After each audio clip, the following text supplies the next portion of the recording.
Топло добре дојде во својот дом ни посака 41-годишниот Трајче Тосев од Штип. Гостопримлив, зборлест и забавен, но позади сето ова се крие личност која е повлечена во себе. На светскиот ден на Дауновиот синдром, Трајче и неговата мајка решија да ја раскажат нивната приказна за предизвиците со кои се соочуваат, за општеството кое се уште не е дораснато и се уште има предрасуди кон овие лица. Трајче живее со неговата мајка.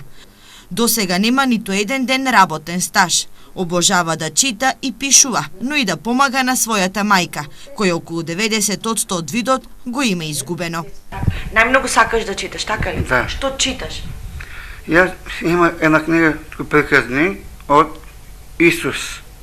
Ја ти многу читам, многу се убави работи тие букви. Овој 41-годишен маж е стигматизиран од општеството.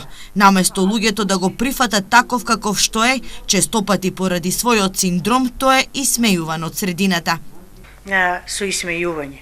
Еве, он можеби и за тоа е многу дома што седе, излеваше надвор, комуницираше почесто со некои луѓе, а некои луѓе го исмејуваа. И јас кога сега му речам, излези надвор, одеше, шеташ, шо мамо да ме зафркават ли луѓето? Има многу пријатели, раскажува Трајче. Со нив се дружи во клубот на Сдруженијето Порака. Сепак, додава тој, потребен е поголем простор, но и клуб наменет само за лицата со Даунов синдром.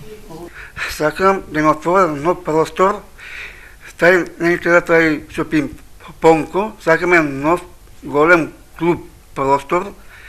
Во Македонија се уште нема дата база на податоци за лицата со Даунов синдром, а има и недостаток од дефектолози кои би требало да работат со нив.